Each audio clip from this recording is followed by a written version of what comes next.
Welcome to the podcast Selling Real Estate with Kelly Cook, where we will discuss the latest and most relevant business strategies to help you do one thing extremely well: sell more homes. We'll discuss everything from business planning to lead generation and conversion to past client customer service and everything in between.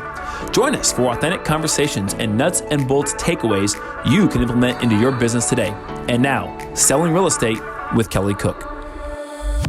Hello, everybody, and welcome back to another episode of Selling Real Estate with Kelly Cook. Kelly, what kind of day are you having so far?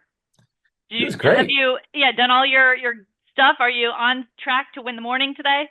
Yes, I am. And did do some stuff around the house this morning already, but went and got my workout in as well, got up early.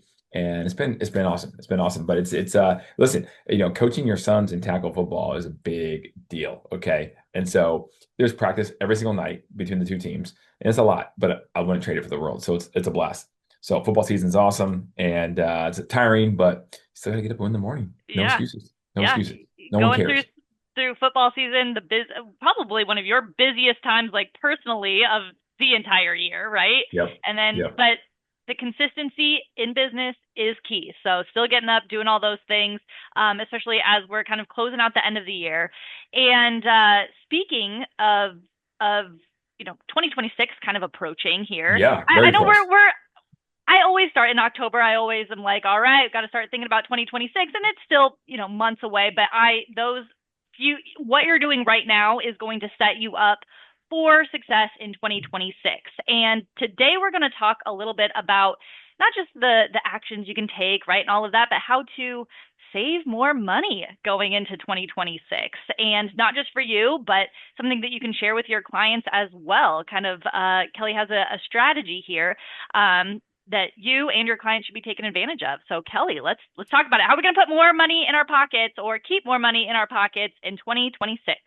Yeah, this is awesome. So guys, I love the investing side of things, and forget it is that, but forget that for a second.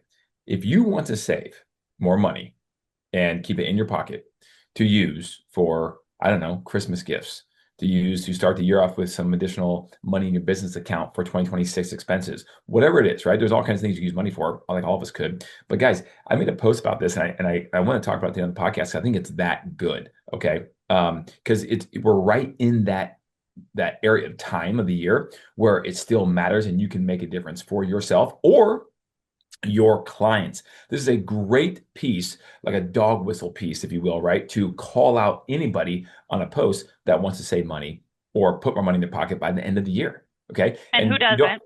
Yeah, who doesn't, right? And you don't have to be a real estate agent. You don't have to be a realtor. You don't have to be a real estate investor, savvy or whatever, right? You could be just a regular old person, living your life, working your job, whatever that is that you do to put money in your pocket for you and your family.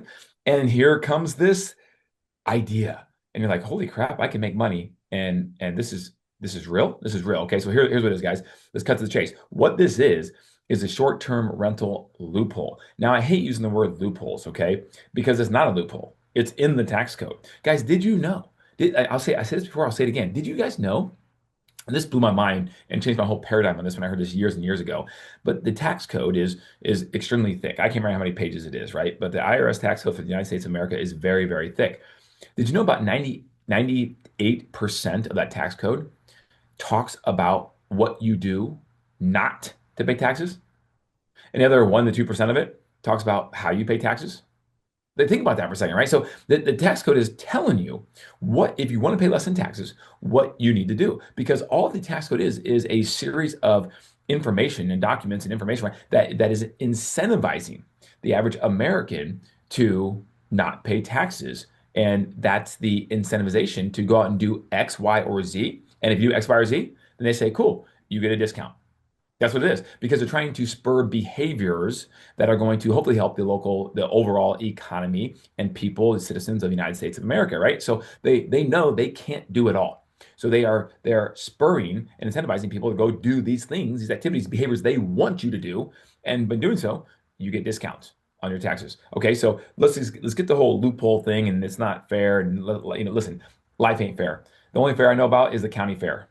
Okay, so I don't want to hear about that either. I'm sorry, right? That's just the way it is, and that's how I was brought up, and that's how my mind says. So that's what it is. Okay, now let's get into this. Okay, It's affectionately, informally known as a short-term rental loophole. So you say, well, Kelly, this might work because I'm a realtor, and if I'm a realtor, I have a real estate license, therefore maybe I get some additional deductions under the IRS tax code, and that's not necessarily true. Okay, what we're talking about is the status called real estate professional status in the eyes of the IRS, which has nothing to do with holding a license, a real estate license. Okay, you can be a doctor and still be a real estate professional status. Now, that'd be a little tricky, but That'd my be point is, very tricky. yeah, but Just time spent. you can be just about anything. My point is, and if you follow the rules the IRS lay out, you can become a real estate professional status in the eyes of the IRS, not license or selling anything that's irrelevant. So get that out of your mind, because us as realtors, if we're watching or listening to this podcast or watching it, then we are thinking that right all the time. That, well, I'm a real estate professional. Well, there's nothing to do with having a license. Okay, so good, we got that. Now,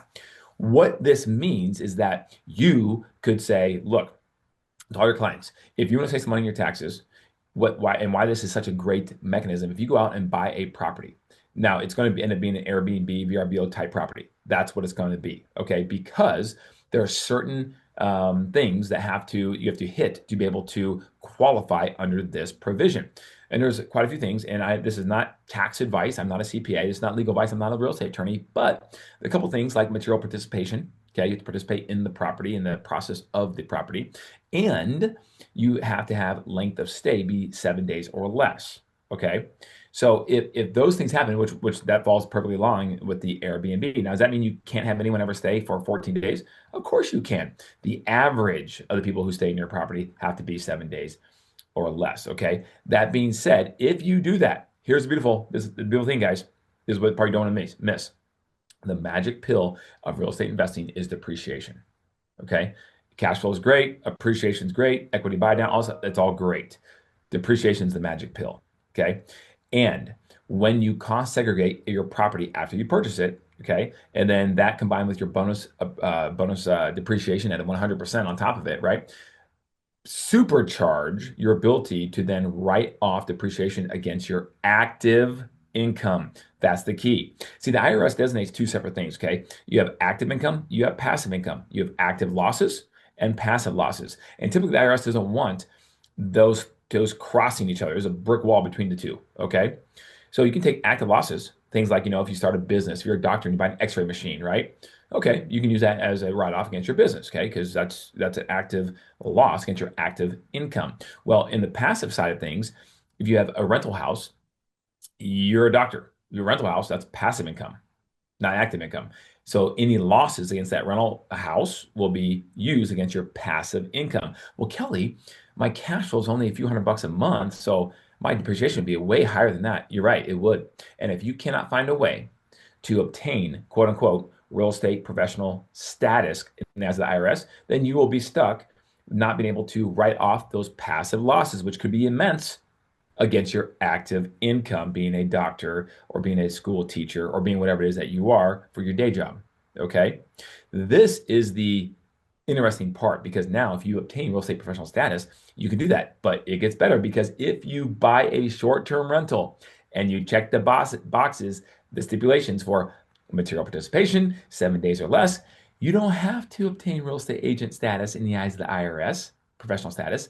You now can use those passive losses to offset against your active income. How cool is that? But you have to go out and you have to be willing to own an Airbnb or VRBO. You have to be willing to buy a real estate property and be a quote unquote landlord. Okay, I And know you have some why, questions, Elizabeth. yeah, why is that it is the difference between the or not 7 business days, 7 day stay or less? What is the difference between that and like a long-term rental? Like why that distinction? Because your involvement is there more, like I guess, and you may not know the answer, but I'm interested as to why that's kind of the defining factor. One of the Yeah, defining factors. my guess is for whatever reason, the IRS is doing this because they're trying to spur a certain behavior. What's that behavior? The behavior, they're trying to create short-term housing.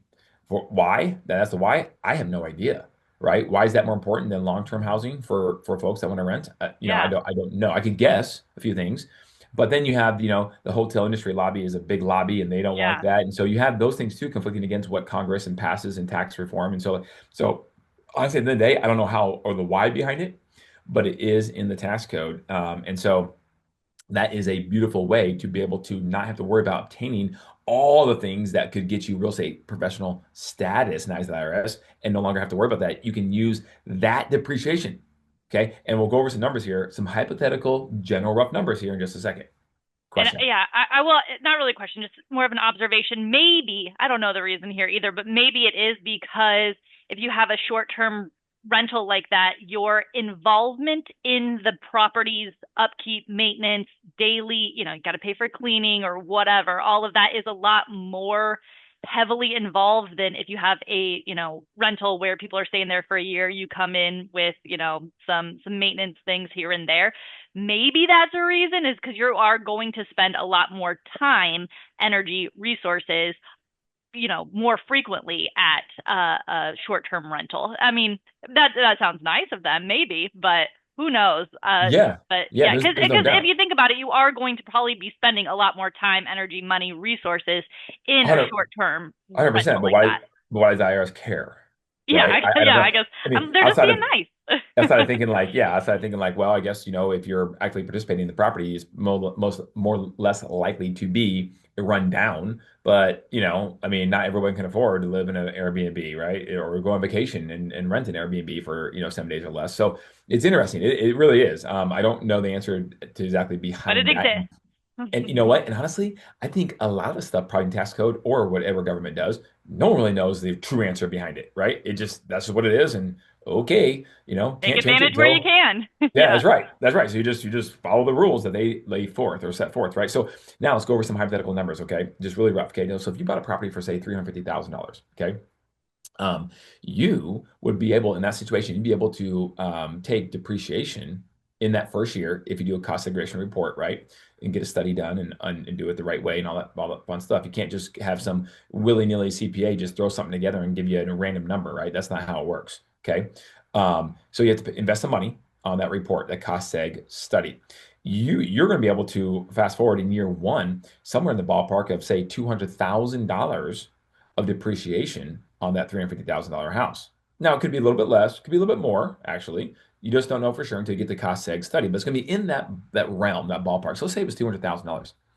Well, if you can take $200,000, offset it against your income, assuming you made $200,000 or more in that calendar year. Now, can you carry these losses forward? Yeah. So if you didn't make $200,000, you can still carry them forward if you want to go that route. But when it comes to, well, but if I'm not mistaken, I believe when it comes to bonus depreciation and cost seg, any depreciation, excuse me, you take in that year one, my understanding is that may not roll forward. So you want to be careful, with doing that. Obviously, if you take your straight line depreciation, any of that depreciation that you take, that's offsetting its passive income can roll forward.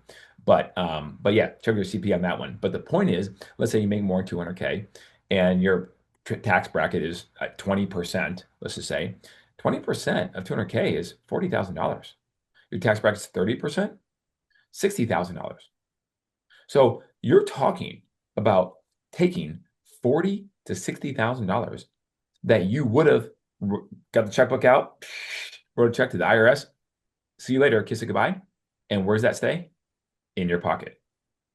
In your pocket. Now, people, well, hold on. What about when I sell? What about in future years? Will I have as much depreciation in year 2 or 3 or 4? No, you won't. So if you do a straight line depreciation of 27 and a half years, like you normally would on a rental piece of property, you would have divide the cost of the property divided by 27 and a half years, take out the land value, and there's your straight line depreciation. But if you want to roll it into year one too, because maybe you had a really good year that year in terms of your income, your job, boy, what a great way to keep more money in your pocket. Now, well, what if I go to sell it, Kelly? Well, depreciation recapture, you will. There's such a thing called depreciation recapture. So that 50 grand you took in year one on that cost seg report for depreciation, will you have to actually pay that back when you go to sell out of your proceeds? The answer is yes. However, there are some workarounds around that. For example, there's something I think called the 1245 report, and I believe that 1245 report actually then you can make this gets in the weeds here, but you can make the case that some of the stuff that you depreciated that has short-term life in terms of being an asset for short-term life as opposed to longer terms like the 2x4s, which is longer term life of a house, right? Example. some of those things, you can then, when you go to sell it and have to pay depreciation recapture, you can then make the case on it on, again, a specific appraisal or study of the property that some of these things like carpet, microwaves, they have, it's been 5 years and you want to sell the property, they no longer have any value because it's been over 5 years. And so you can make some case there. And again, check with your local CPA and your tax professional that you could potentially not have to pay as much back on that 50K because some of the things inside that property no longer have any value. And They're so relevant maybe, now. Yeah. yeah, that 50K could be knocked down to 20K. Okay, if you want to do that. So it's pretty cool, some things you can do. And I'll say two more things. Number one, you can also do a 1031 exchange when you sell. And as long as you do that, then you pay zero on depreciated recapture. Now, your cost basis on the next house in terms of depreciating that is going to be a little bit higher because it goes up with that because you already took depreciation of X amount on the first property, but you still can do it. Okay. And the third thing I would say is that time value money is important. I think we all can agree that $100 today is not going to be worth $100 in 10 years. It'll probably be worth $85 or something like that, right? Time value money matters. So if you can keep that money today in your pocket and redeploy it for something else that's useful, then you're always going to have a better benefit. I'd rather do that and then pay back that 50K of depreciation in 10 years when I sell or whatever, right? If I was just going to sell outright, then not do it today because I'm afraid of the depreciation recapture 10 years from now.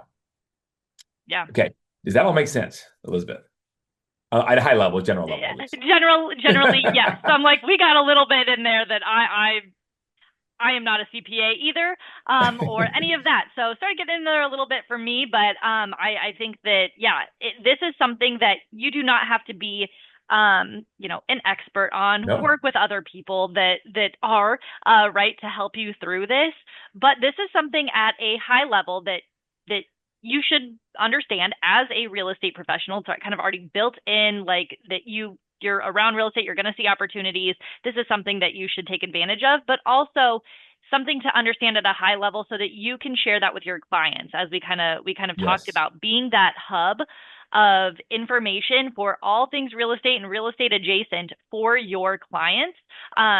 Take this, listen to it again, go look up some stuff, familiarize yourself a little bit more with this so that you can be that advocate for your clients and let them know about this as well. Because like we said, who doesn't want to save some money this year? 100%. Yeah, exactly. And that's the big thing. I think if I were you guys, I'd give you an action item watching this podcast, right? If you hopefully you didn't go away yet, you're still watching to the end here. Your action item should be within the next 24 hours to post a video, or if you're, if you're against all that, right? Because you're too shy or whatever it is, do an email or a text. Okay. Something with verbiage or text, right? Words and just put out the question, right, to your database or your people like this. What could you do with an extra $50,000 that you create by the end of this year? Great conversation starter for, anything, really. Anything. Yeah. Yep. And then you can just, if you buy a $250,000 house, then maybe the depreciation would be plus or minus 150 instead of 200 or whatever. You can just play with those numbers a little bit, right? And again, you're not committing, you're not guaranteeing, you're not doing anything, but just starting the conversation. Letting them know it's a possibility. It's a possibility. They might say, "Oh, no, I'll never be a landlord." Okay, cool. But you know what? You started a conversation with them, and it's a possibility. You provide value to them. They may not want to do it, but they now know about it. And once you see it, you can't unsee it. Absolutely. Well, everybody, Kelly gave you some action items. If you have any questions about this topic or any other topic that we discuss here, Kelly, where can they reach you? Yeah, follow me. Hit me up on Instagram. Shoot me a follow if you don't mind at Kelly Cook Homes. That's where I communicate with most people. And did you do your post about this topic? Was that on Instagram as well? It is. So go check out that original post, which spurred our conversation today. Bingo. So go check that out on Instagram at Kelly Cook Homes. And we will see you. Is it still Kelly Cook Homes, right? Yeah. Okay. I was like, I just heard you say it. I wanted to make sure it came out of my mouth correctly. I wasn't sending them somewhere else. But other than that, we will all see you next week after you've completed this action item. And we'll be back with some more good stuff. See you, Kelly. Sounds good. See ya.